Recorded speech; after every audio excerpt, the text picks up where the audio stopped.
visitent du monde et se rendent compte que ça ne s'arrête pas à un petit village en France un peu paumé. Donc suite à ça, je suis arrivé en société pour pouvoir justement répondre à leurs besoins. Donc ce qui m'a permis en association qui s'est pas trop mal passé, mais à la fin j'ai préféré couper court parce que malheureusement. Voilà, pourquoi choisir Fabien Dessin? Tu nous as donné envie en fait d'apprendre ton vécu. Il vient, il me dit Fabien, il y a cette pocket bike dont Mehdi vous parlait, ça s'arrachait à l'époque. Il me dit tout le monde en veut, j'étais un peu le mec qui arrivait à trouver.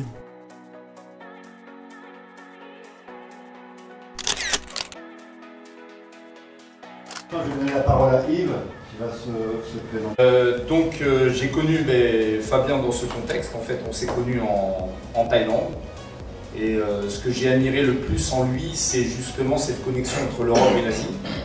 Et qu'il a établi il y a une vingtaine d'années. J'ai trouvé ça assez épatant de voir quelqu'un de plus jeune que moi. Il est à l'âge de mon frère, il pourrait même... Donc j'ai connu sa constance, sa détermination, sa discipline. Et je pense que ce sont des vertus qui sont très importantes pour son entreprise, qui est vraiment à son image. Donc c'est quelqu'un de très constant dans le travail, très assidu et qui est dans le pouvoir du quotidien. Ça c'est quelque chose qui va pouvoir nous insuffler, je pense, très fort. Et pour ensuite, donc c'est pour nous une chance inouïe d'être ici en Asie. C'est vraiment, j'ai vécu en Europe, aux États-Unis, que je croyais être la Mecque, le firmament du business, etc. Et en fait, en me déplaçant sur mon lieu de vacances, la Thaïlande, j'ai découvert que le dynamisme de l'Asie m'a presque choqué après les États-Unis. Je me suis dit, mais ça va encore plus vite ici. Les gens sont très dynamiques. La Chine, n'en parlons pas, c'est à une vitesse époustouflante, parfois un peu trop vite, hein, comme tu sais. Et donc voilà, cette vitesse-là, cette projection que vous pouvez avoir, elle va être phénoménale grâce à ce stage, je pense. On va démarrer justement par Belinda. Chacun va se présenter. Bonjour, je m'appelle Belinda. Je viens de l'Île-de-France, en France. J'ai pris ta formation. Moi, je pars de zéro. Je connais rien en e-commerce, ni en import et sport. Mes objectifs, c'est de commencer l'entrepreneuriat, Et voilà. Merci à tous. Bonjour à tous, moi c'est Jonathan, j'ai 38 ans, papa de 3 enfants. C'est ma deuxième fois à Guangzhou, c'est toujours un plaisir et toujours un étonnement pour moi d'être ici. Parce que la Chine c'est vraiment, comme Yves l'a dit, c'est vraiment un endroit inspirant. Donc ça donne vraiment plein d'idées pour vraiment tout type de business. Donc moi ce que je suis venu rechercher ici c'est tout simplement un nouveau produit par rapport au scooter. Par rapport de ce qu'on avait parlé avec Fabien. Aussi développer aussi ma gamme de mobilier parce que depuis décembre j'ai importé un conteneur de mobilier. Quoi dire d'autre? Mis à part, je suis là aussi pour apprendre de vous tous. Il y a des profils vachement intéressants. Vivien qui fait du business depuis assez longtemps aussi. Méline et Nathan, où je pense que je peux apprendre de vous au niveau du marketing. Donc voilà. Ok, donc moi c'est Sébastien, j'ai 36 ans. J'ai évolué dans l'univers de la construction depuis une quinzaine d'années à peu près. Et pourquoi la Chine aujourd'hui? Tout simplement c'est pour découvrir cette diversité de produits d'une, et cette diversité aussi en termes de qualité. Puisqu'on découvre que la Chine, elle fabrique pour des grandes marques internationales et elle est aussi capable d'avoir de quoi se placer sur des marques d'entrée de gamme ou de premier prix. C'est très important lorsque le marché se rétracte, où on doit être capable d'être réactif dans nos propositions commerciales, je dirais. Voilà. Bonjour à tous. Donc avant de rencontrer Nathan, j'ai terminé l'école à 15 ans, j'ai jamais été scolaire, donc j'ai commencé à bosser en Suisse de Lausanne. L'apprentissage c'est très renommé, donc j'ai commencé à bosser dans la restauration. Je savais que je voulais voyager, je savais pas ce que je voulais faire, donc l'hôtellerie c'était un tremplin pour voyager un petit peu partout. Et une fois que j'ai terminé ça, ça a été assez rapide, la hiérarchie C'était trop pour moi, figure d'autorité. Et puis bien évidemment, j'ai bossé dans un palace, j'ai servi des gens qui avaient énormément d'argent. Et je me suis dit, ah ouais non, c'est un goal pour moi d'arriver à un certain stade. Donc j'ai commencé à faire plein de petits jobs. J'ai fait des sites, community manager, j'ai fait plein de petits trucs. Et du coup, j'ai acquis plein de skills. Donc j'ai fait de la gestion de projet. J'ai monté une agence, ensuite j'ai monté un incubateur. Et j'ai aidé des clients en Suisse à passer de B2B à B2C. Et une cliente que j'ai eue du coup, qui faisait de la médecine quantique, donc un domaine rien à voir, avait un produit mais ne savait pas le vendre. Donc moi je me suis dit let's go, je vais essayer de vendre de la médecine quantique dans le digital. Donc c'était hyper difficile parce qu'il faut éduquer les gens, faire comprendre ce que c'est. Et du coup j'ai réussi à transiter sa boîte de B2B à B2C en 1 an, donc c'était bien, il y a eu le Covid. Et on a organisé une levée de fonds quand même de 3 millions qui s'est mal passée. Et là du coup j'avais claqué toutes mes économies. Parce que quand tu bosses dans une start-up, tu mets ton cash aussi pour vivre, pour aider la boîte. Et du coup, je me suis retrouvée en juillet 2022 à Malte. Ça faisait 2 ans que j'étais à Malte, sans thune. Donc je suis repartie en Suisse chez mes parents à zéro. Et du coup, avec Nathan, on s'était déjà rencontrés. On s'est dit, let's go, créer un peu des marques e-commerce pour défrayer nos dépenses. On a lancé une première marque, deuxième, ça a super bien fonctionné. Après quelques mois, on faisait déjà des gros chiffres d'affaires. Et l'année dernière, on s'est mis un objectif en termes de chiffre d'affaires. Je parle beaucoup d'argent parce que finalement, en digital, nous, on a vraiment ce côté un peu game. On voit ça un peu comme des points qu'il faut reach pour aller plus haut. Donc, on a bien réalisé nos objectifs. Et aujourd'hui, on a des objectifs plus grands et on s'est dit comment est-ce qu'on peut améliorer ça. Donc en 2023, on a demandé à plein d'entrepreneurs qui réussissaient dans le business comment tu fais pour créer une boîte qui peut peut faire plusieurs dizaines de millions par année. Et la plupart des entrepreneurs, ils nous disaient quand même, c'était le produit. Il faut un bon produit, il faut développer le produit. Donc on a essayé de chercher comment on pouvait développer un produit. Et du coup, YouTube, on est tombé sur Fabien. On s'est dit let's go, on a rien à perdre, on a tout à y gagner. On s'est dit faut investir. Et aujourd'hui, on est là pour improve, pour apprendre de chacun, de tout le monde. On voyage beaucoup, on aime apprendre de chacun. Donc je suis très reconnaissante d'être là. Merci à Fabien, à son équipe. Et puis voilà. Bonjour à tous, tout pareil que Méline, c'est bon. Non, du coup, moi j'ai commencé assez tôt, à l'âge de 18 ans. Alors moi j'ai beaucoup voyagé depuis tout petit. De base je suis né en Lorraine et mes parents sont mariés, etc. Et avec un militaire, donc dès l'âge de 8 ans, je suis parti vivre en Afrique, au Gabon. Et ça m'a ouvert l'esprit sur toute cette partie visite du monde et se rendre compte que ça ne s'arrête pas à un petit village en France un peu paumé. Donc suite à ça, je suis arrivé en Bretagne et la première personne que j'ai rencontrée, c'était Thomas, donc, qui est devenu mon meilleur ami. Et on a commencé à lancer des business ensemble. Donc moi je bossais pour lui au début. Première marque, c'était des marques de coques de téléphone de foot. Et suite à ça, ça a monté de plus en plus. On a rencontré Louise du coup, qui bosse avec Thomas aujourd'hui.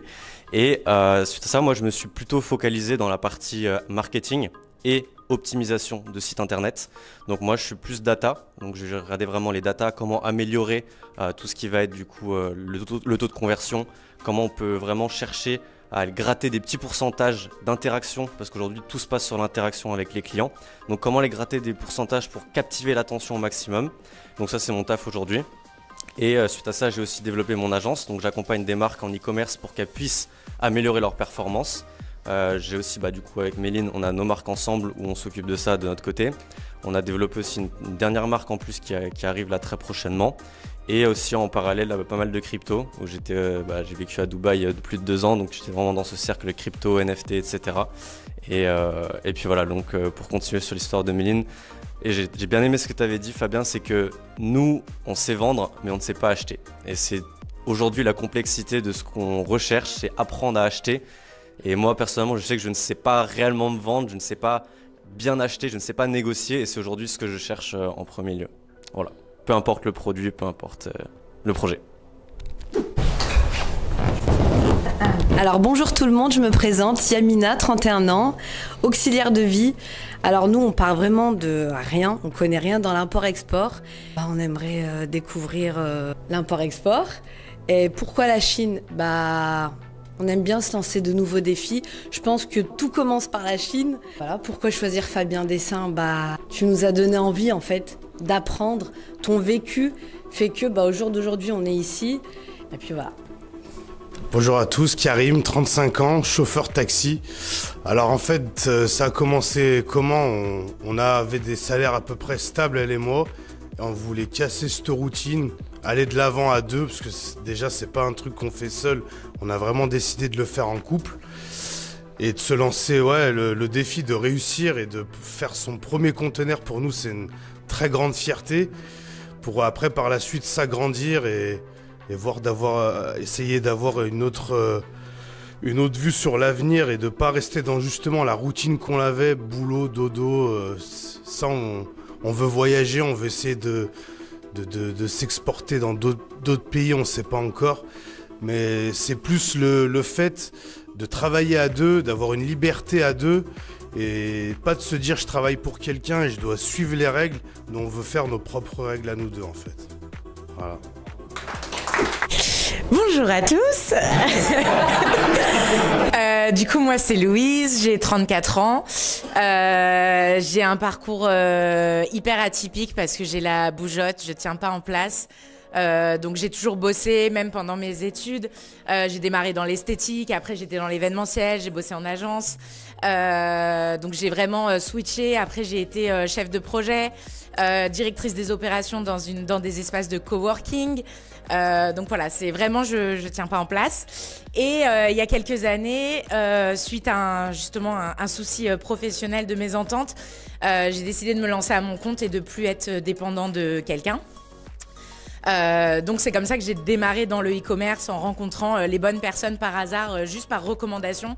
Vu que je suis quelqu'un d'hyper dynamique, j'ai cette chance, j'avoue, je touche du bois pour l'instant, d'avoir toujours été recommandée. J'ai jamais eu à chercher un boulot, entre guillemets, ça s'est toujours fait au contact.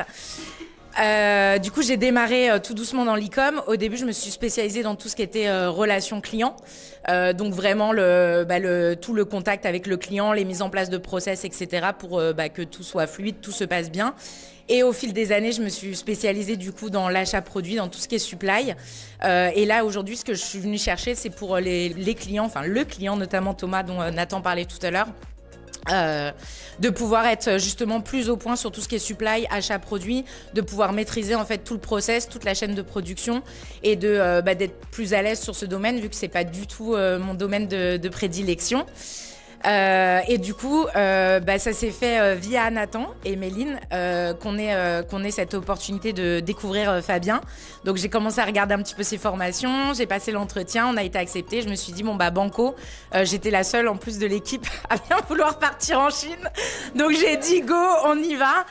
C'est l'occasion d'apprendre, pareil comme vous l'avez tous dit, d'apprendre de vous tous, de savoir un petit peu plus l'envers du décor, de pouvoir justement potentiellement aussi le fait que je sois à mon compte, même si je travaille pour d'autres clients, de réfléchir aussi potentiellement à mon avenir, à ce que je veux faire, peut-être ouvrir de nouvelles portes et découvrir de nouvelles choses. Merci. Moi j'ai un parcours assez atypique parce que j'ai arrêté l'école à 16 ans et j'ai commencé le business en vendant des contrefaçons. Je me faisais amener à Clignancourt, je récupérais de la marchandise et je le vendais chez moi. Ça a très bien marché. Après, mon père est dans le bâtiment, donc j'ai rencontré des amis à lui et ils m'ont formé. Du coup, après j'ai pu monter une entreprise à côté de mon père, ce qui m'a énormément aidé. Et ça fait déjà 3 ans que je tourne très très bien. Et aujourd'hui, j'aimerais avoir un petit plus pour augmenter encore mon train de vie parce que... Oui, et j'ai déjà fait un conteneur de sauna qui est arrivé en août et qui a déjà été vendu. Ouais, sauna. Qui a déjà été vendu. Et puis voilà, et puis je suis là aussi pour apprendre de vous tous et à côté des professionnels de l'import pour que ce soit plus facile et plus simplifié pour moi. Ah oui, je l'avais oublié cette... Donc bonjour à tous, je m'appelle Vivien Mountou, j'ai 38 ans, père de 2 enfants et chef d'entreprise depuis 2016. Donc j'ai commencé en 2016 avec un cabinet de conseil dans l'énergie. Et au fil du temps, je me suis aperçu que mes clients avaient des besoins, que ce soit dans le digital ou pour avoir des moyens de locomotion et autres. Donc j'ai monté tout un ensemble de petites sociétés pour pouvoir justement répondre à leurs besoins. Donc ce qui m'a permis de faire le point sur les marges qu'il pouvait y avoir dans les différents secteurs. Et je me suis aperçu qu'il y avait une certaine limite à un moment donné. Et ensuite, j'ai eu l'occasion, donc c'était en 2019 si je ne me trompe pas, de faire la connaissance de Fabien. Et je me suis dit, bah voilà ce qu'il me fallait. C'était apprendre du domaine de l'import-export. Donc on a eu des premières discussions.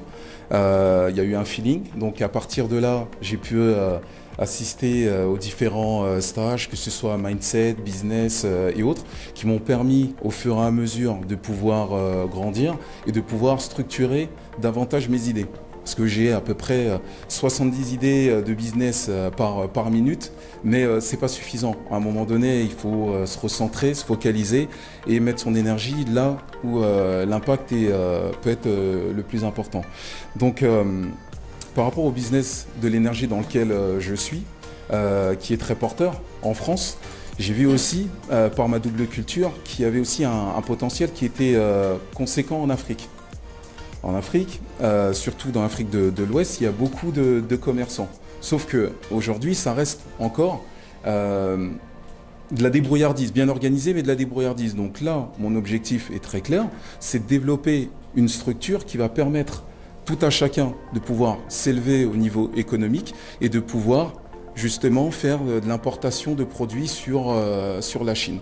Et voilà, donc c'est pour ça que je suis ici, pour apprendre de vous tous, pouvoir aussi comprendre ce que c'est réellement l'import-export et puis enfin créer un vrai canal pour pouvoir faciliter les échanges entre la Chine et les différents pays africains.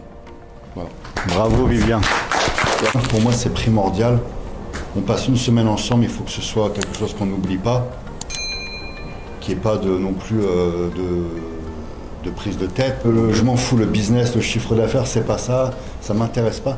Moi, c'est l'énergie de la personne et que cette énergie, elle soit similaire aux autres pour que ça soit fusionnel. En fait, ici, il y a tous les outils. Il y a tous les outils. Si vous arrivez à prendre les compétences de chacun ici, vous pouvez faire vraiment une recette. On va aborder d'ailleurs le sujet. Pour moi, la recette du succès, elle est là. C'est les anciens ont des skills, les nouveaux ont des skills aussi. Celui qui est capable de fusionner les deux, il arrive à quelque chose qui n'a pas encore, je pense, été fait aujourd'hui dans le business. Tu vois. Si tu arrives à fusionner la qualité d'un vendeur dans le dropshipping avec les qualités d'un acheteur en import-export, moi par exemple, je suis un acheteur.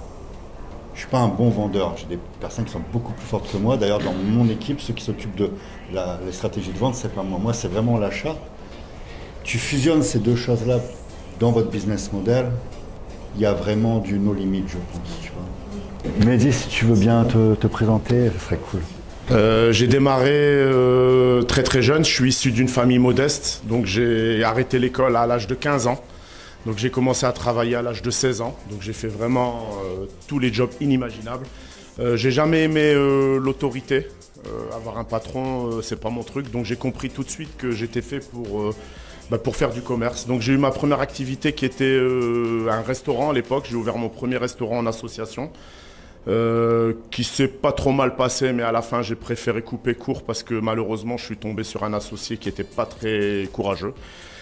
Donc de là, j'ai eu la chance de pouvoir rebondir. Il y a le business de la Pocket Bike qui est arrivé. On n'était pas du tout dans le business, on avait ouvert un magasin, on vendait tout ce qui était déco oriental, donc tout ce qui était chicha, tout ce qui est oriental. Et là, la Pocket Bike est arrivée, donc on s'est dit, on va tenter. Un fournisseur à nous, il nous propose 4-5 modèles, on tente, on prend 4-5 modèles, on passe 48 heures, les 5 modèles sont vendus. Et là, on se dit, c'est fini, en fait, la chicha, c'est pas pour nous. Il faut passer à la Pocket Bike, donc on accélère, on commence à chercher du stock, on achète un peu partout, à gauche, à droite. Et on se dit, là, il faut commencer à se lancer dans l'import-export, quoi, hein. Et là, on se lance, on commence à faire nos premiers containers. Et malgré les premiers containers qu'on commence à acheter, en fait, on n'a pas assez de marchandises. Donc de là, on commence à farfouiller à gauche, à droite, bouche à oreille. Et en fait, un jour, on fait la connaissance de Fabien qui, lui, justement aussi, s'était lancé dans l'import-export et qui était aussi à la recherche de Pocket Bike. Donc on s'est dépanné mutuellement. Et voilà, et l'aventure elle a commencé avec Fabien, on est resté amis jusqu'à aujourd'hui quoi. Et on a toujours travaillé ensemble. Ensuite, le business de la pocket bike a un petit peu diminué. Moi je suis quelqu'un d'ambitieux, j'aime bien évoluer, j'aime bien créer des nouvelles choses, j'aime pas rester statique, un peu comme je suis speed, il faut que ça va vite. Donc j'ai dit tiens, il y a le business de la téléphonie. Donc j'ai rencontré une personne qui était technicien, moi je connaissais rien du tout à la téléphonie, qui était technicien.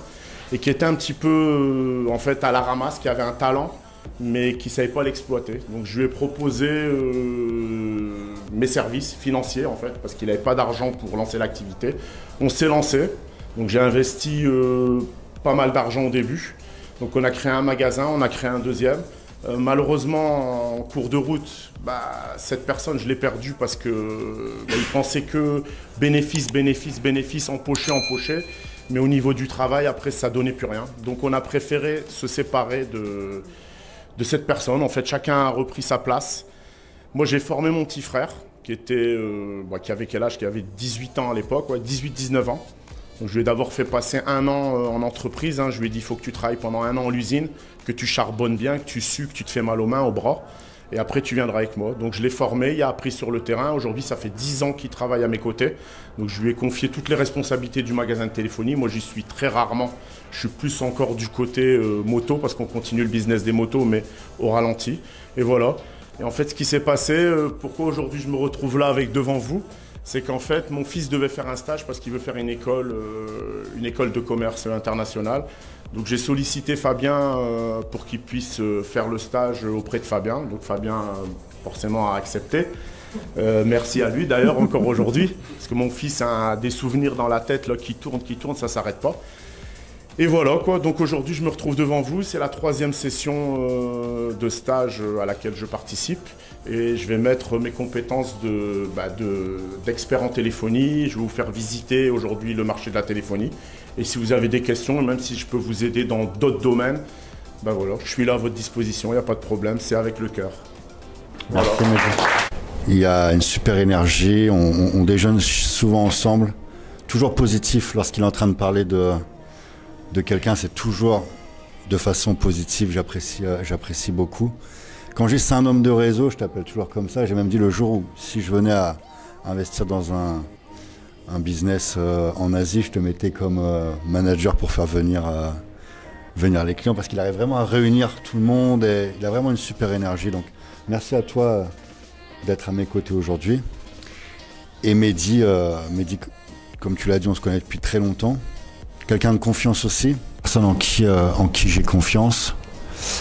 Et Mehdi, on s'est rencontrés, oui, avec les mini-motos, on a fait beaucoup d'argent.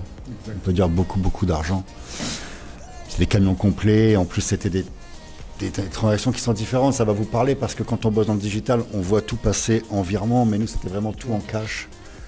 Donc légal, bien entendu, mais comme c'est des pays frontaliers, et on travaille en business de gros, il n'y a pas de limite financière quand on fait du B2B, il faut le savoir. Dans notre métier, on bossait déjà toute la journée et après on se faisait livrer la nuit parce qu'on devait d'abord assurer notre business. Donc j'en étais arrivé à un point, et je pense que tu es d'accord avec moi, quand vous arrivez à un point où vous en avez marre de compter l'espèce, c'est que vraiment vous brassez beaucoup d'espèces, quoi. Et je sais pas combien on a fait, mais c'était bien. Donc certains d'entre vous ne me connaissent pas vraiment ce que j'ai fait comme produit. Alors je viens d'un milieu, on va dire très modeste par respect pour les gens d'où je viens. Mais j'insiste vraiment sur le fait, quand je vous dis qu'il y a un produit qui peut changer votre vie, je fais partie vraiment de ceux, avant que je démarre le business, personne n'aurait parié un centime sur moi. J'avais plus de chance, je dis souvent, à m'être terminé en prison ou bien pire encore, de là où je venais, que de devenir un entrepreneur à succès. C'est pas pour faire du storytelling, c'est la vérité.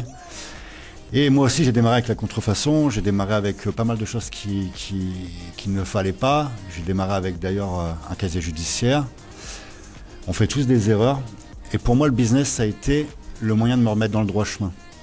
J'avais pas d'exemple. Les seuls exemples que j'avais, La réussite pour moi, c'était faire de l'argent, mais les seuls exemples que j'avais, c'était des personnes qui faisaient, on va dire, des stupes, des voitures d'occasion, ou alors la personne qui se lançait dans un kebab, par exemple. C'était déjà une grande réussite pour nous, parce qu'on voyait que grâce à ça, ils arrivaient à acheter un bien immobilier, ils arrivaient à changer de vie.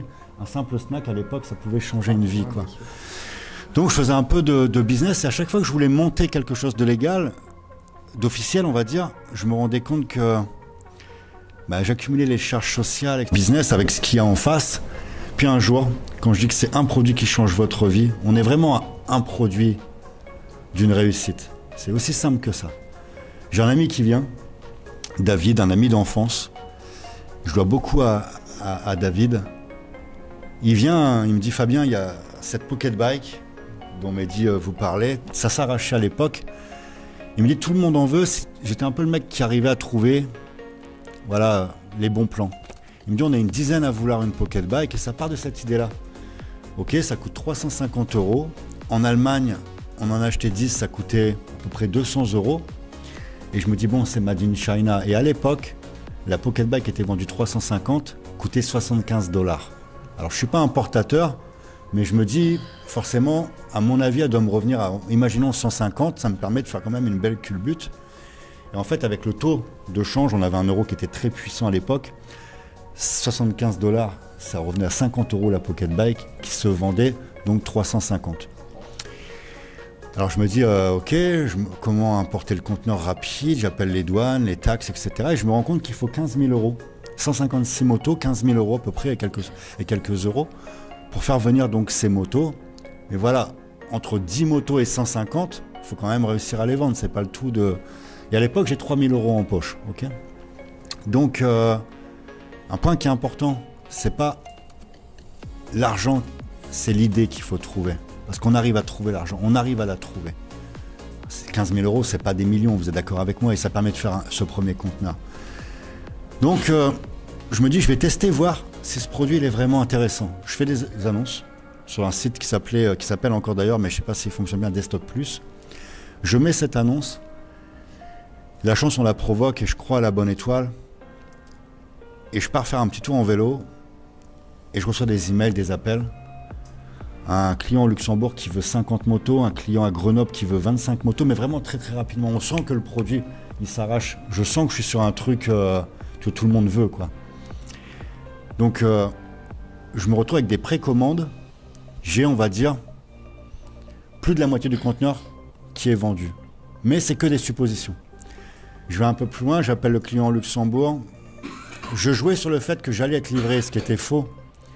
Mais je jouais sur le fait que j'allais être livré. Et donc j'appelle le client au Luxembourg, je dis ok, je vais être franc avec toi, j'ai pas encore commandé mais je vais commander. Si tu prends la moitié d'un conteneur, donc 75 motos, je vais te faire un tarif que tu pourras pas trouver ailleurs. Le but c'était tout simplement d'avoir quelqu'un qui investit sur la moitié de ce conteneur. Ok. Et donc j'avais ce client à Grenoble, etc. Tout ça. Je vais à la banque. Après une discussion, le banquier me dit mais je peux pas te prêter, t'as même pas de structure, t'as rien. Je sors de l'école, moi je sors d'un bac pro. Je pense qu'avec une petite préparation bien motivée, je vais réussir à séduire le banquier. Mais le gars me dit, je vais te faire un prêt étudiant. Je peux aller jusque 9 000 €. Je te fais un prêt étudiant que tu rembourses, etc. Donc je pars sur un prêt étudiant, donc 9 000 €, plus les 3 000 €, il manque encore 3 000 €. Je demande à mon père, je demande à mon cousin de partager cette somme, qui est vraiment une grosse somme pour notre famille à l'époque. Et je vais faire ce premier conteneur. Ce premier conteneur va être vendu. Les premiers jours déjà, je vends plus de la moitié du conteneur. Je vends 80% du conteneur la première semaine. J'ai un client que tu as connu d'ailleurs, d'une ville à côté de chez moi, qui vient chercher de la marchandise et qui me commande. Et une entreprise que je vais développer, on va l'amener à plus de 2 millions €. On peut parler entre nous, on parle en déclaré, en sachant qu'à côté on avait une grosse activité aussi d'espèces dans notre métier, donc c'était bien plus que ça. J'ai ouvert un magasin de 15 mètres carrés, je faisais 20 000 € dans la journée, les gens attendaient dehors, et j'avais le Secours catholique qui était à côté de moi. Mon comptable me dit, je dis voilà, je vais monter une structure, on va ouvrir un magasin que Mehdi a connu, il y avait mon entrepôt, et à 50 mètres après, un magasin. J'ai cette fois-ci, comme on perd les encours bancaires en B2B, on va ouvrir un magasin en B2C, mais on va faire un multimarque. Donc on fait multimarque, scooter, etc. Et mon but, donc je fais transiter mes salariés dans ce magasin. Et à l'époque où je vais avoir la liquidation, on fait quand même 1,2 million. Hein. C'est pas non plus, il n'y a plus de business. Il y a 800 000 encore en B2B et puis il y a 400 000 en B2C. Quoi. C'est pas dégueulasse, mais c'est pas suffisant par rapport aux charges que l'on a. Et je suis parti de quelques réseaux à l'époque. Mon manque d'humilité va me créer aussi beaucoup d'ennemis. Je suis le genre de mec qui envoyait tout le monde un peu se faire chier, tout ça. Quoi. Je rentrais pas dans les codes. J'avais fait une erreur aussi, c'est de ne pas vouloir... Voilà, il y a des choses dans le business, il y a des anciens qui sont là, il y a des choses à respecter. Moi, je suis arrivé, on va dire, un petit peu en tout chamboulant, en respectant rien du tout. Donc, on me l'a fait payer aussi. J'ai un côté, moi, très spirituel dans le business. Je pense que tout arrive pour une raison. Mais encore une fois, si je n'avais pas connu cet échec, moi, personnellement, je pense que j'aurais jamais partagé mes connaissances et mes secrets. Je les aurais gardés pour moi, pour mon business, quoi. Je parle en toute franchise, quoi. Mais attention, à côté de ça, c'est quelque chose que j'aime. Si j'aimais pas ce que je faisais, rien à foutre. J'organise rien, je fais autre chose. Là, j'ai découvert quelque chose, je suis plus heureux aujourd'hui. Ça, c'est formidable. Et voir les gars qui gagnent de l'argent, etc. Tu te dis, j'ai amené ma petite pierre à cet édifice, tu vois. Quand tu as les personnes qui grossissent, qui deviennent ce qu'ils ont voulu être, là, tu te dis, j'ai fait quelque chose de super bénéfique, quoi. Voilà pour ma part. Alors moi, pour ma part, je suis quelqu'un de très, très humain. Donc je suis très très croyant. Donc dans ma vie, j'ai toujours eu un très bon retour. Moi, je vais dire les choses comme elles sont de la part de Dieu. Pourquoi? Parce que dès que je peux aider quelqu'un, je vais l'aider. Il y avait le fournisseur de la Seine, ouais, qui amenait tout le monde à la foire de Canton, mais qui les bloquait volontairement à la foire de Canton. Il ne les envoyait pas aux usines. Nous, dans notre business, il fallait se déplacer. Il fallait prendre un avion, il fallait aller à Yongkang pour vraiment gagner beaucoup d'argent sur les pièces détachées, etc. Mehdi, qui est très intelligent, il a un super flair. Mehdi, on a ce point commun là-dessus. Et tu as dit à la scène, va avec Fabien. Fabien, il va te montrer, etc. Donc j'ai pris la scène avec moi. C'était super. On a passé un super stage ensemble. C'était pas un stage, hein, on était ensemble en voyage. Et donc je l'ai fait rencontrer Ding pour les pièces détachées, etc. Ding d'ailleurs m'a dit, est-ce que tu veux être commissionné? Je lui ai dit, il n'y a pas de commission, tu fais ton business avec, tu mets les prix qu'il faut, etc. Parce qu'à l'époque, personne ne voulait partager. Ou alors c'était de la désinformation. Là, tout le monde voulait, c'était chacun sa gueule, quoi. Tu vois. T'envoyer un peu dans les boîtes de garage pour que tu te perdes. Alors que je pense que le soleil brille pour tout le monde. Et ce que tu envoies, tu le récupères. Tout à fait. Et aujourd'hui, tu vois, la preuve, on a encore cette confiance entre nous. Voilà. Dans le business, c'est simple. Hein. Si vous êtes encore là, un truc très simple. Vous commencez à être bon après 5 ans dans une affaire. Okay, après 5 ans, vous êtes encore là, vous faites partie des meilleurs parce que déjà, il y a eu de l'épurage au bout de 2 ans, 3 ans, 4 ans. Donc au bout de 5 ans, vous êtes très très très bon. Et surtout, c'est avec vos partenaires. Quand vous arrivez à garder, c'est comme en amitié. Quand vous avez des amis depuis, etc., vous savez que c'est des personnes de confiance. Et ça, c'est un gage de qualité dans le business, de garder ses contacts, ses partenaires, etc., quoi. Vous avez tout dit, non? Qu'est-ce que je dois dire? Intéressé dans le domaine de l'entertainment parce que c'est là d'où je viens, moi. La nuit et la musique. Et donc, cette partie formation, partage des connaissances, etc., je le fais dans le milieu artistique. Et c'est certainement pour ça qu'on se retrouve aussi ici avec Fabien, parce qu'il y a ce lien commun. La transmission, c'est important. C'est même essentiel. Je vais citer Albert Einstein, hein, le plus grand mentor de tous. Il a dit une très bonne idée dont vous ne parlez pas, c'est comme une idée que vous n'avez pas. Voilà, c'est exactement ça. Quand on a une bonne idée, il faut la partager. Celui qui la garde pour lui, c'est comme s'il n'en avait pas. C'était sa conclusion. Alors, donc, c'est pas Albert Einstein, mais Marco Mouli, apparemment. Ah ouais? Ah ouais, bon, c'est Marco Mouli. Qui est une bonne référence aussi, hein, qui est une bonne référence. C'est important le parcours de Fabien parce que un parcours de lumière, ça se fait aussi, il y a une part d'ombre évidemment. Et donc, il y a des choses qui peuvent nous arriver dans la vie. Moi, ce qui m'a toujours fasciné, c'est de voir, Fabien parle d'énergie, j'y crois forcément, et je ne juge jamais les gens que je vois, je les accepte, je les embrace, comme disent les Anglais, je les accueille dans mon propre monde. Donc, le parcours de la nuit m'a permis de rencontrer des gens de tous les milieux, absolument de tous les milieux, des gens qui faisaient du business très légal, comme aujourd'hui les familles les plus influentes de France même. Les noms des industriels les plus célèbres de France que vous connaissez, tous leurs enfants, c'était mon réseau aussi. Mais j'avais aussi les voyous, j'avais aussi les gens, les débrouillards. Non, pas vous. Pas vous, mais non. Merci. Quand tu dis Marco Mouli, bon voilà, j'ai un copain qui a fait partie de l'aventure Carbone qui vient de sortir finalement de prison. Bon, voilà. J'ai connu plein de gens différents et ce qui me fascine, c'est qu'à une toute petite échelle, là regardez, on est quoi? On est une dizaine, douzaine. Il y a déjà We Are the World. On est déjà le monde entier, c'est hallucinant. La différence, la mixité, c'est un exemple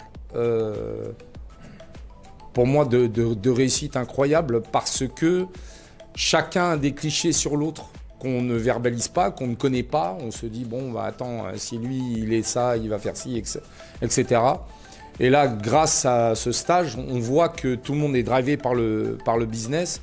Il faut se souvenir que je crois que c'est à peu près 7% des gens qui ont une volonté d'entrepreneuriat et 93% qui n'en ont pas.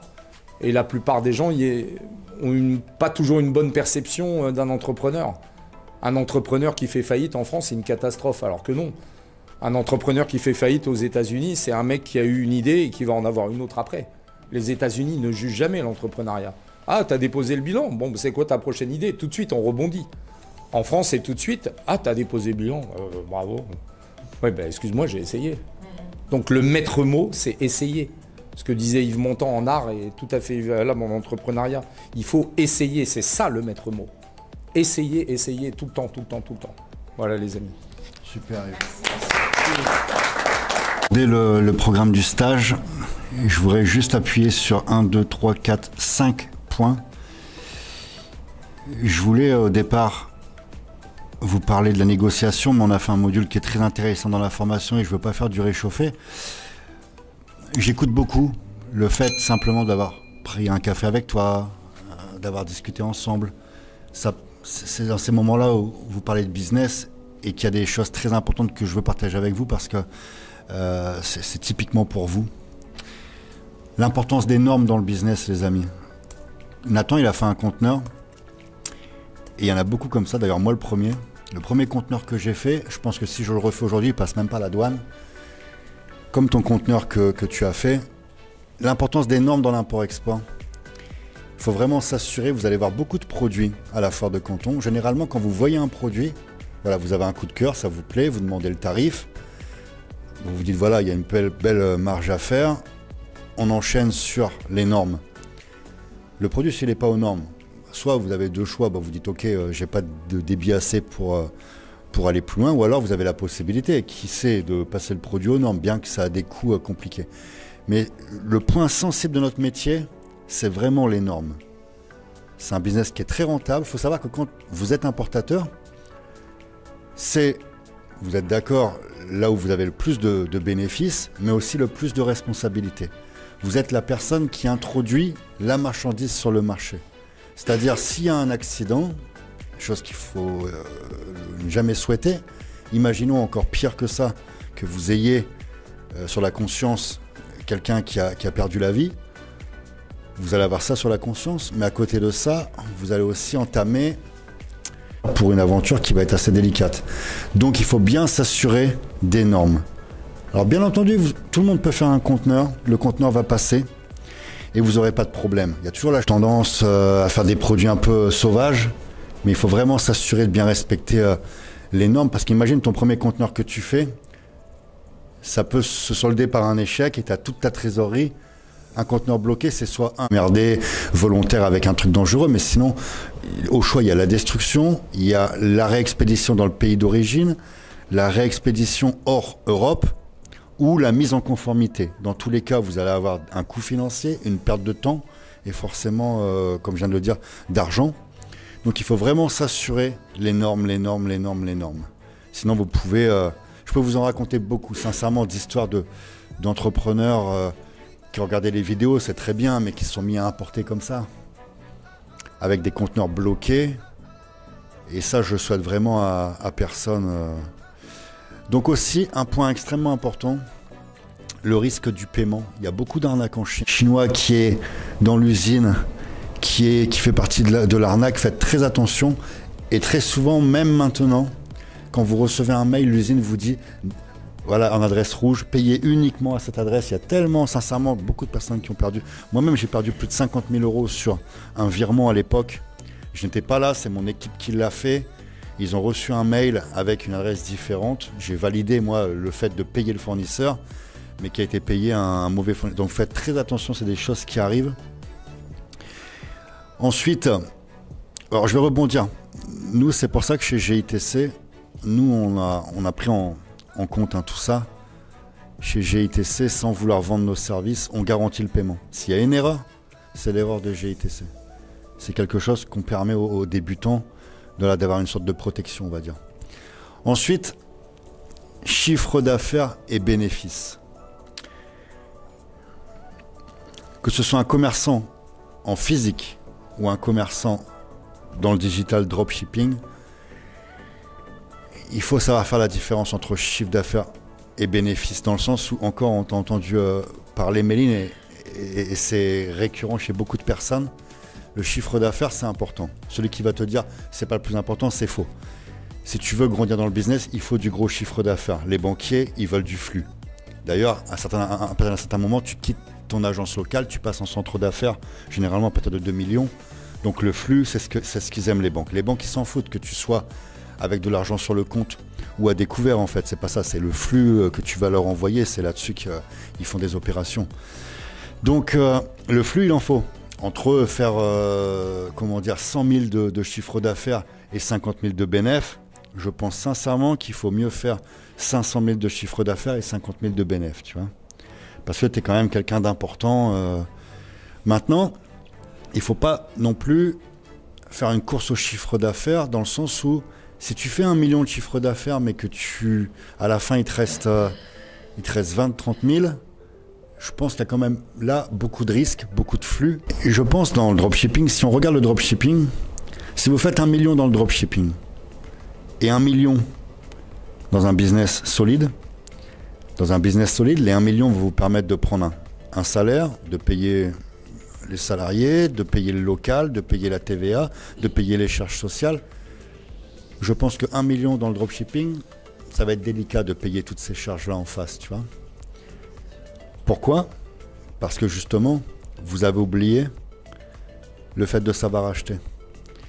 Il vous manque, on va dire, une vingtaine de pourcents, quoi. Si vous calculez bien, généralement. Ces 20%, c'est parce qu'ils ont été perdus avec un mauvais agent, quoi. Donc si vous arrivez à optimiser ça, là, vous allez avoir un business très, très, très rentable. Si je peux rebondir, c'est un peu le problème aussi du dropshipping, c'est que du coup, c'est du 1 par 1. Et c'est que du coup, ta force de frappe par rapport à ta force de négociation, elle est beaucoup plus compliquée parce que tu vas lui dire, tu veux combien d'unités ? Bah moi j'en veux, j'ai du one by one. Alors moi j'ai accompagné un entrepreneur qui faisait un truc sur la cellulite. Quand il a commencé à faire le branding, l'OEM de sa marchandise, par contre, il investissait dans son stock qu'il posait en Chine. Il avait son stock à lui. Là, il pouvait négocier un petit peu mieux, mais malgré tout, les agents en dropshipping sont beaucoup plus gourmands qu'un agent lambda, sincèrement. Après, c'est vrai, ils ont peut-être plus de travail, mais c'est 20%, c'est énorme. Ça peut être 25%, je dis ça, mais ça peut être parfois plus. Alors ok, il y a des coûts en expédition, mais vous les avez aussi quand vous envoyez un conteneur. Après, il est certain que dans votre cas de figure, je crois que, alors je ne vais pas dire de bêtises, mais il y a une marque de vêtements de musculation qui ont démarré en dropshipping. Vous allez me répondre, qu'est-ce que vous préférez ? Vendre sur Internet ou vendre en physique ? Qu'est-ce que vous préférez ? Internet ? Physique. Exactement. En fait, prenez n'importe quelle business model. Les marques, par exemple, qui ont vu le jour sur Internet, avec des crowdfunding, etc. Si vous regardez un moment dans leur croissance, elles se développent forcément en physique. En fait, peu importe quel chemin tu vas emprunter, il y a un moment où, pour nourrir la croissance, pour développer, etc., tu es obligé après de faire du B2B, du B2C. La vente sur Internet, tu es obligé de tout faire. Bien entendu, tu démarres par quelque chose, mais il ne faut pas sous-estimer le business physique. Donc, dans votre cas de figure, par exemple, imagine, tu fais ton branding, tu as ton stock chez toi, expédition 24 heures, tu peux que gagner plus d'argent, gagner plus de clients. Donc ça, il faut l'étudier à un moment. De toute façon, il faut passer au stock. Il faut passer à la vitesse supérieure. Dans votre croissance, à un moment, il faut passer l'étape suivante, quoi. Et là, ça va vous permettre de gagner de l'argent. En plus, vous avez chez votre partenaire bancaire, une croissance, ça se finance. Hein. Je pense qu'il n'y a aucune entreprise, aucune banque qui va financer un business model sur le dropshipping. Par contre, vous arrivez, voilà, j'ai créé ma marque, j'ai ci, j'ai ça, il y a le stock là, etc. Ça parle à un banquier, ça. Et à un moment, on a besoin des banques. Et donc, voilà, savoir acheter, savoir vendre. Je voulais rebondir sur ça. Le savoir acheter, savoir vendre. Bah oui, en fait, je l'ai dit tout à l'heure, mais je vais le redire quand même. Si vous arrivez à trouver cette recette, de prendre chez chacun, je me répète, hein, et que vous arrivez à maîtriser ces deux choses, par exemple, Mehdi qui est super bon, qui est top dans le business en physique, à l'ancienne école, etc. Il a tout à vous apprendre sur le business physique, comment vendre, etc. Comme vous avez beaucoup de choses à apprendre aussi sur vendre en B2B, sur vendre sur Internet, voilà, chacun a des choses à prendre de l'autre. Et si vous arrivez à faire votre potion, je pense sincèrement que c'est du no limit, sincèrement. Et le business, il évolue, il faut se tenir toujours à jour de comment dire, des tendances, des nouveautés. Dans le dropshipping, sincèrement, moi j'ai vu des stratégies. J'ai accompagné un des dropshippers qui sont partis maintenant sur du stock et d'ailleurs qui font de l'import-export. Je pourrais vous raconter des histoires. Ils faisaient plus de 1,2 million à l'année. Aujourd'hui, il est dans le mobilier, il cartonne vraiment, vraiment. Il est passé à une autre échelle. Et il avait mis en place un truc vraiment bien organisé. Il avait ses centres d'app. Les mecs faisaient ils rappelaient, du retargeting, etc. Il avait carrément monté sa petite structure avec des freelances, Maroc, Madagascar, etc. En fait, c'était une structure, sa boîte en dropshipping, et qui avait vraiment la même mécanique qu'une entreprise. Il avait réussi à bien scaler son business. Mais après, voilà, le problème du dropshipping, c'est pour ça que je vous ai demandé, c'est après la durée de vie du produit, quoi. Il avait une super croissance et d'un seul coup copié, etc. Et le produit, il est mort, quoi. Donc vous, dans votre cas de figure, c'est super, vous avez un produit que vous pouvez continuer. C'est pas tout le monde qui a cette chance-là, quoi. Donc le programme du stage maintenant. Le programme, comme je vous l'ai dit, est-ce que ça vous intéresse? Parce qu'encore une fois, sur les visites de marché, on a mis la lingerie pour vous, d'accord? Pour que ça puisse vous correspondre. Moi, j'avais envie de vous amener pour que vous puissiez voir en fait.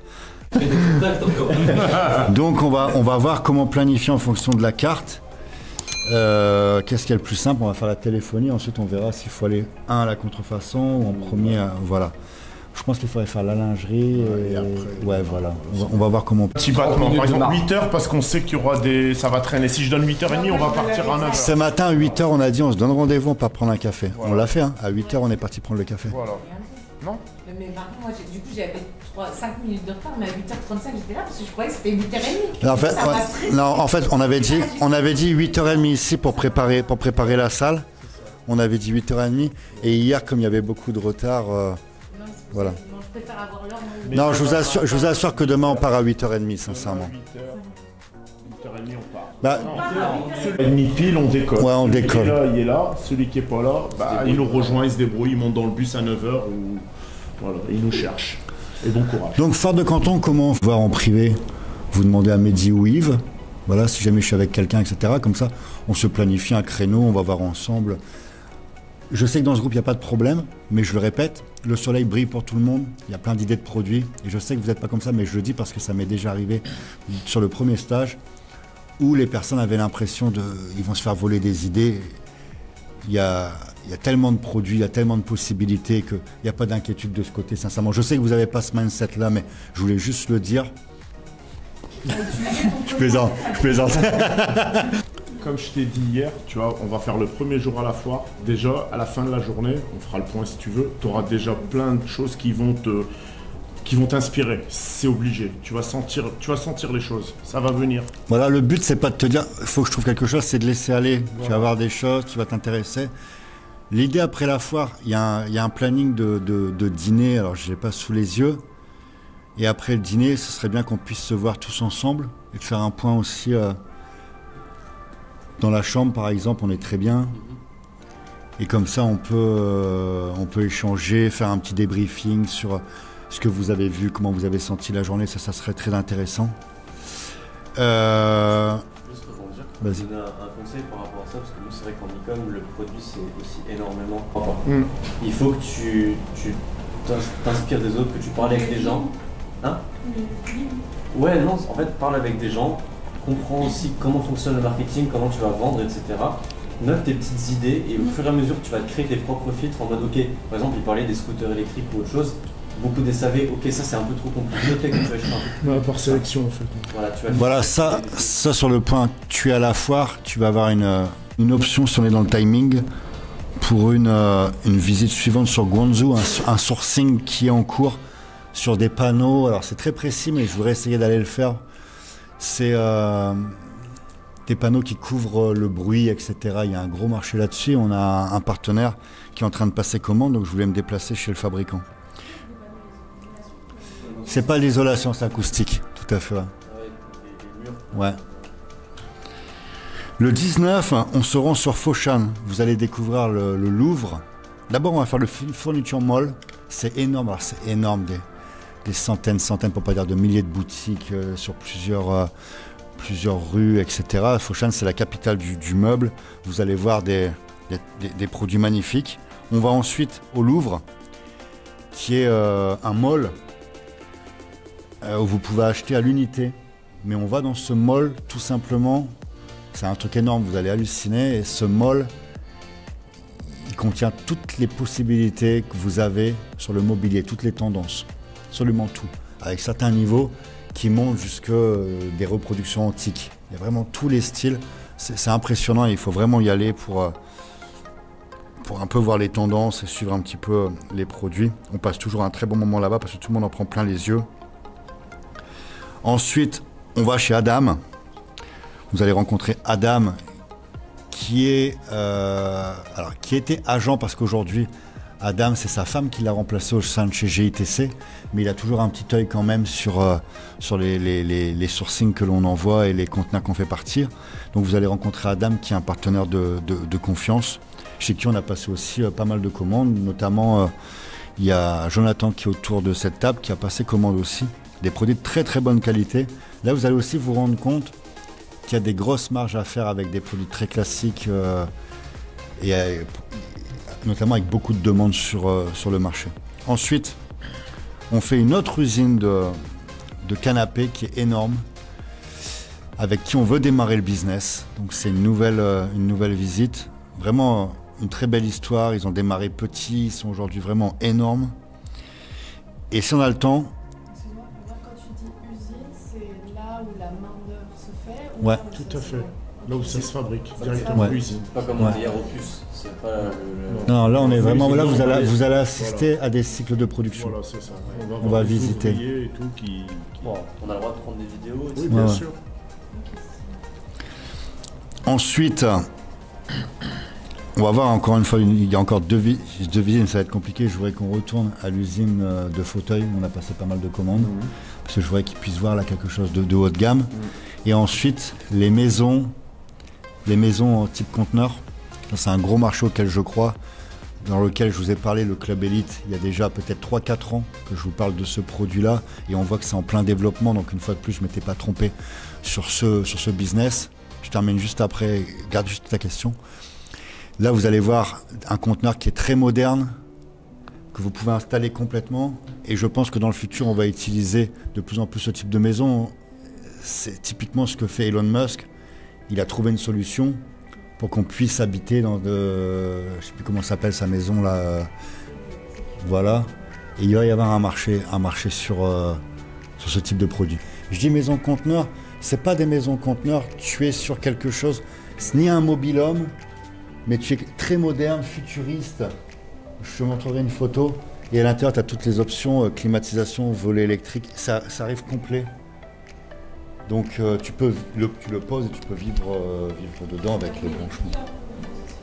Voilà, tu as une petite fondation à faire certainement, tout ça, mais le produit est très intéressant. Et on va voir un petit peu, voilà, on va le tester, quoi. Ensuite... Personnel individualisé. Tout à fait, sur mesure. En fonction du projet. Tout à fait. Sur mesure, il y a notre équipe qui est dessus. Parce que nous, on a des personnes, Sébastien, qui arrivent chez nous, elles ont l'argent. Voilà, ça arrive régulièrement, on a 50 000, etc. Par contre, je sais que je veux faire du e-commerce. Je sais qu'il faut importer pour avoir un maximum de bénéfices. Mais alors, je ne sais pas du tout ce que je veux faire. Donc nous, dans l'accompagnement, en fait, c'est d'essayer, parce que j'y crois ça. J'y crois qu'il est possible de trouver dans le business un produit... je ne demande pas d'être passionné, mais au moins chose en fonction du profil de la personne, quoi. Bah moi c'est ça que je me dis en fait, faut pas forcément un produit qu'on kiffe, parce que tout se vend. Alors, comme je disais avec Karim. À contrario, tu peux vendre un produit, une merde par exemple, une merde que t'aimes pas qui se vend. Tu vas être à l'aise pour la vendre, tu vas t'éclater à la vendre. Bah ouais, je vais m'adapter. Moi, je vais te dire par expérience en fait, si t'as pas un business qui te plaît, à la première tempête, tu vas remballer, tu vois. Non, il faut sentir la chose, c'est très important. Si tu sens pas la chose... Alors tu peux faire un coup, attention, par exemple, ok, il y a un coup, il y a le produit qui sort, c'est hyper tendance, on est dans le timing, on fait un coup, tac, tac. Mais sinon, au moins, tu dois être passionné tu dois aimer l'import-export et le e-commerce, tu vois. Ce qui va te permettre de te prendre quand tu te prends une claque dans la gueule, de continuer, c'est qu'il y a le côté aussi où tu en redemandes si tu aimes ça, tu vois, et tu te dis j'y crois, je vais y aller. Sinon, si tu n'aimes pas. Non, sincèrement, dans le business, il faut... En fait, pourquoi ? Si tu crois en ton produit, si tu aimes ton produit, tu vas exceller dans la vente. Mais après, pour gagner de l'argent, tu n'es pas obligé d'aimer, forcément. Tu peux aller sur les marchés, tu peux vendre sur Internet des trucs dont tu n'as rien à foutre. Tu vas faire de l'argent. Mais si tu veux vraiment développer un gros business, je pense qu'il faut que tu kiffes le produit. Moi, demain, j'ai une entreprise, je prends une force de vente. Si les mecs ne sont pas amoureux du produit, je sais très bien que les gars, ils ne vont pas y croire, ça ne sert à rien, franchement. Il faut que les mecs soient persuadés que le produit il est bon, qu'ils le kiffent, quoi. Quand tu es fier de ton produit, que tu es capable de le vendre à ta famille, tu vois. Il est amoureux. Hein. Après, si tu vois, si jamais tu vois que... Parce que c'est vrai. Si je m'ennuie ou que je vous dis ciao, ce soir. En fait, tu sais ce que font généralement. Je pense pas que tu vas t'ennuyer. Tu sais ce que font généralement ceux qui participent, parce que parfois tu as des personnes qui s'arrêtent sur un produit, ça va pas te parler. Eux, ils continuent l'aller. C'était plus ça ma question. Et après, ils reviennent, tu vois, c'est bon, ils avancent. On essaye de se capter. Parce que sincèrement, c'est vraiment immense cette foire. Et... Tu vois.